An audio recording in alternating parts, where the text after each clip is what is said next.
Okay, so we have done till cultural transmission. Now the other social and cultural processes are there, and enculturation is one of them. Now, what is enculturation? Enculturation is a type of learning which is direct but not deliberate.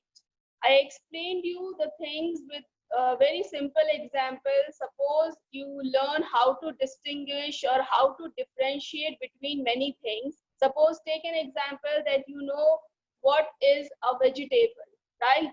And you also know what is a weed, right? So you know the difference between the two things, and nobody has taught you intentionally, just by observing the things because they are present in your surroundings. You just find them at your home, at your school, and various other social places. So you just learned the concept automatically. So enculturation, what is the key feature of this process? This process means all the learning which is direct but not deliberate. Deliberate means without any intention, without any planning, without any efforts, right? So it is not non-deliberate kind of learning, right? What is the other feature of enculturation? That we usually learn things which are available in our surroundings, the things we can easily observe. As I have explained you this with an example of cooking. In Indian societies, particularly when we just see the Indian culture, mainly here cooking is learned by girls and boys just by observing the things. See, intentionally, if you are taking classes for cooking, if you want to know how to cook continental food or how to cook Chinese food, right? For that you have to take the classes. But for the general proper Indian food which your mother cooks every day in the kitchen, right? So maybe you are standing there, you have gone, to take something from the kitchen and you observe the things, the process of simple cooking. So this is what an example of enculturation, right? Because you are just observing something with not the intention of learning as such, but then also you somehow know how, know about the process, how we use or how we cook the food, right? So enculturation, what is the other feature? That the things are readily available in the surroundings. What is the other feature? That we generally learn these things by observing. So observation is a very important role in this kind of learning, right? Very simple. This is all about enculturation. The word is starting from letter E, enculturation, right?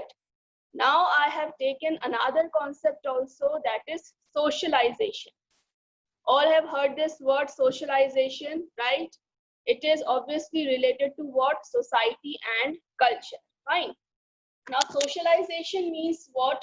These are generally kind of learning, which we with an intention we used to learn it.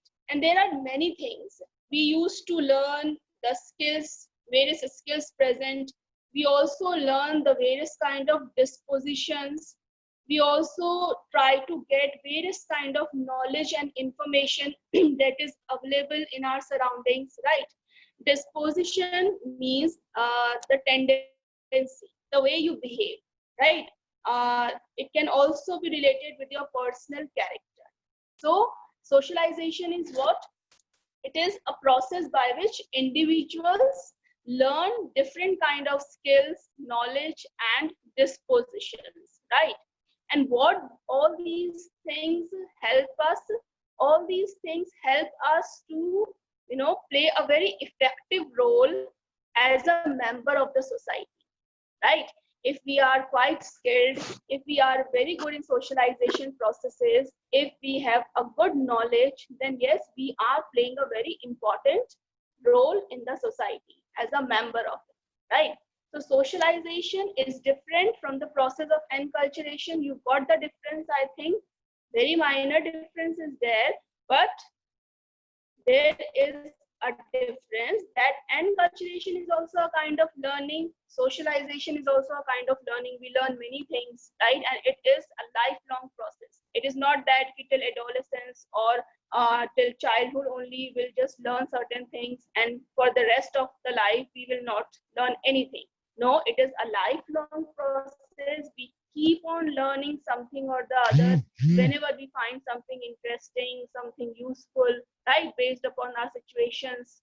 So socialization is a process in which we intentionally learning some things or deliberately we are learning something. Whereas in enculturation, what is happening? Learning, there also the learning is taking place, but without any deliberate efforts, and it is direct. Fine. In socialization, it could be indirect also, right? So this is the minute difference between the two. Now, what are the features of socialization? Let me just summarize quickly. The another feature of socialization that it says, as a human being, we are capable of learning a lot of things, many things, right? We have the most developed brain on earth, right, as compared to other species. And we are capable of learning many kinds of skills, things. We can have a lot of information and knowledge stored in our mind, in our memory. But what happens generally, if you see majority of the population, we never put efforts for that. We never take pains for that. If two languages suppose are sufficient, we just continue with those things. We never try to learn the third one, because Hindi and English are sufficient. It is also helping us in our studies. It is also useful in our communication skills. So why to learn other languages? So we never put efforts to learn extra things, which could also enhance your personality and which could benefit you in your future also. But what is the general tendency of majority of the people? That we never take pains. What is required, what is sufficient, we just stuck to that only, right? So this was the second feature, that as human beings, we have a lot of capacity, we have a lot of capability to learn many things. Now the third feature, you can say, the probability of our behaving in a particular way is greatly affected by people who relate to us. See, there are various people related to you. When you see at home, there are your parents, there are your siblings, there are your relatives, right? When you come at school, there are your friends, there are your teachers, right? And many more. So all these people are known as what? Socialization agents. We call them socialization agents because these people have some kind of authority, right? Now you can ask a question, ma'am, how come friends have an authority? See, they don't have an authority, but in many situations, you all have observed this thing, that you learn a lot of things from your friends, right? And in a direct or an indirect manner, they are teaching you. They are teaching you the wrong things also, and they are teaching you the correct and good things also, right? So when I talk about the peer group, that peer group is also teaching you something and you are learning something from them, although they do not have any authority because you are of the same age group. But that peer group is also known as a socialization agent, right? So this was the third feature. Now what else? In the process of socialization, see, there are two things. For some tasks, for some things you do, you perform in your everyday life, you get punishment for the wrong things, yes. And at the other side, you also get reward or appreciation for the good thing. So in this process of socialization, as human beings, we are punished also and we are rewarded also. By whom? By these socialization agents, right? Whenever punishment is there, you all have realized that the state of conflict arises. Suppose you do something and your parents don't agree with that. They always say that this is wrong, stop doing this. But somewhere inside, your mind, you want to do that thing. So there is a state of conflict between you and your parents, right? Same with the teachers.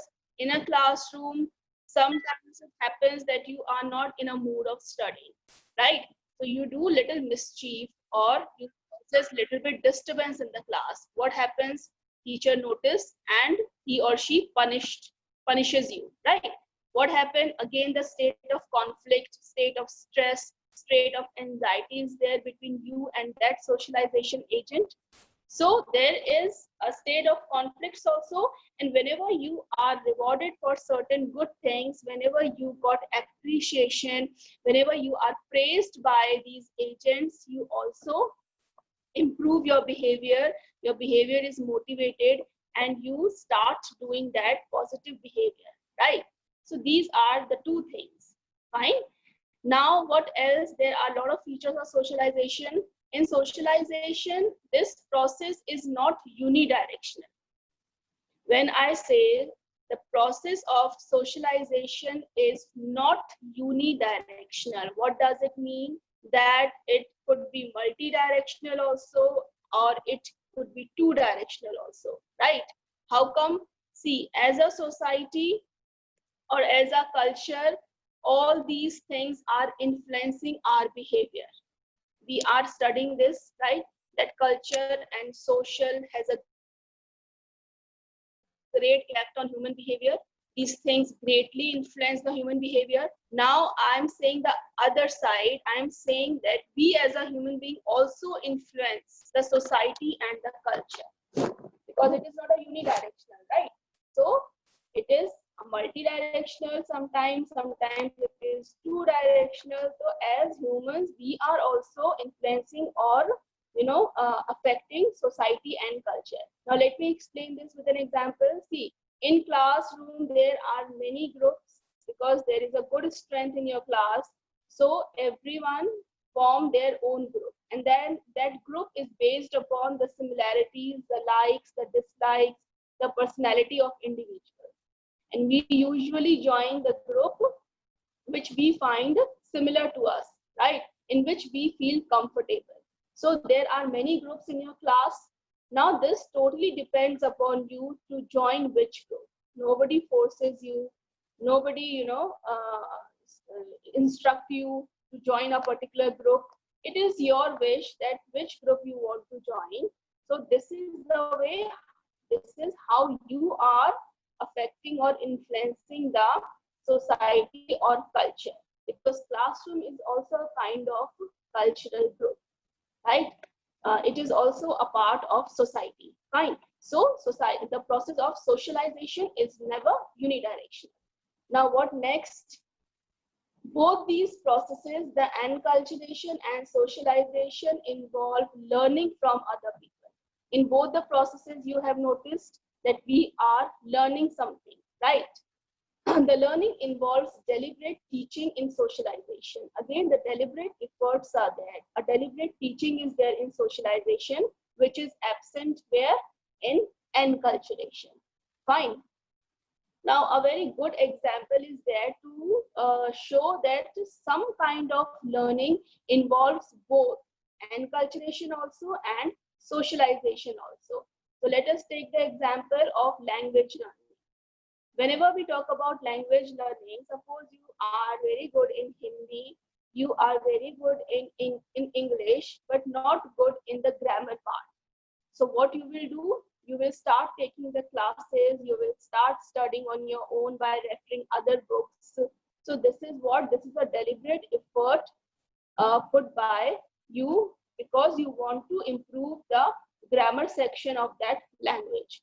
When we talk about the fluency, it's very good. So this is a part of enculturation, because you just observe others, how do they speak a particular language, and you just start catching the words, start catching the language gradually, and you start speaking fluently. But you are not good in the grammar portion, so you will start studying for it, you will start taking classes for it. So language learning is both enculturation also, when there is no deliberate effort, when you are just learning by observing the things. And whenever you are taking classes, you are putting a lot of extra efforts, you are deliberately, targeting something to achieve, right? So this automatically becomes the process of socialization. Fine. So this is all about socialization. Now today I have to start with various kind of socialization agents, as I have just told you about them. Now we will just read one by one in little bit, in little detail about each agent, right? So what is the introduction of socialization agent? A number of people who relate to us possess power to socialize us. Such people are called socialization agents. Parents and family members are the most significant socialization agents. Legal responsibility of child care too lies with parents. Their task is to nurture children in such a manner that their natural potentials are maximized and negative behavior tendencies are minimized or controlled. Since each child is also part of a larger community or society, several other influences, example, teachers, peer groups, also operate on his or her life. Got the things? Very simple, nothing complex, right? What they are simply saying that all these persons play a part of socialization agent in a student's life, in a child's life, right? Not in students, in a child's life.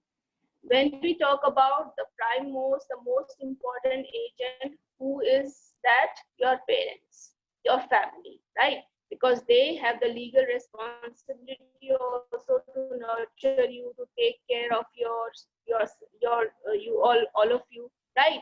And they have the responsibility to maximize your potential and minimize all the negative behavior tendencies, right?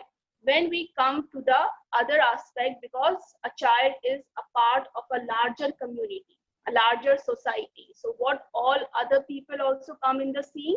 The teachers and the peer group, they also play a very important role in any child's life. They also influence your behavior, they also affect your behavior. Fine.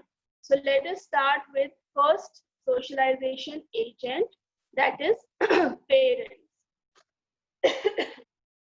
Parents have most direct and significant impact on children's development. It's very simple and it's very obvious also. You all can see this thing at your house, that they have the most direct and significant impact. You listen to them, you observe them, and you also follow them as your role model sometimes, right?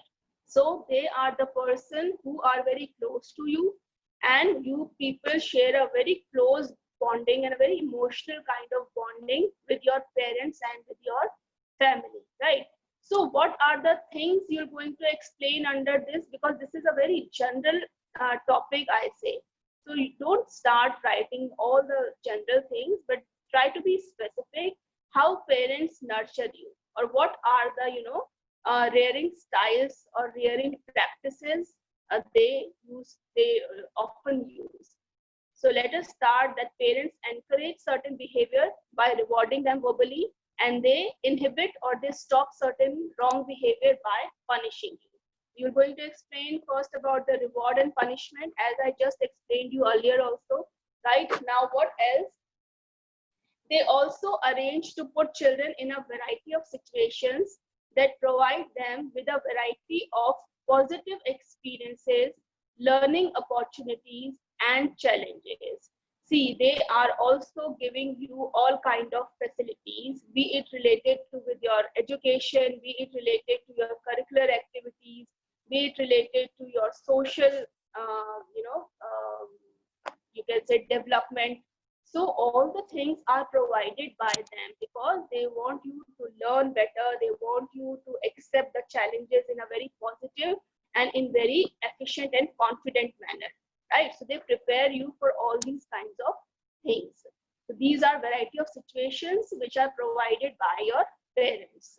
Now you all have heard about various parenting styles. Do not explain them in detail, but just mention them as there are various kind of parenting styles. You all have heard about authoritative parenting style.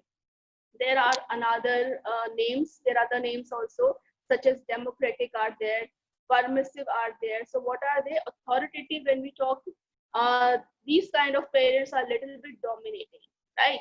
Dominating in a sense, see, every parent wants their child to grow in a better way, right? But there are some authoritative parents who always want to dominate a child in a manner. They always think that whatever instructions we are giving, whatever orders we are giving, that has to be fulfilled by the child. So this is a kind of tendency which many parents used to have. When we talk about democratic, as you can understand the democratic system of our country, right? So if the parents are, practicing democratic parenting style, that means they are also providing the chance to the child also to express their side, right? To express their emotions, to express their opinions. So it is a two-way communication, that they also listen to the children, and at the same time they also tell the children that this is wrong, this is not acceptable, and this is correct, and this is acceptable. Fine. Permissive kind of parenting style, who always give permission for everything, who doesn't interfere, or who doesn't monitor the things properly. So in permissive, what is happening? For everything they are giving the permission. They are not in a habit of saying no, right? So this is also not correct. So various kinds of parenting styles are there. Just mention them, and if a long question is there, you can explain it in detail. Otherwise there is no need to explain, because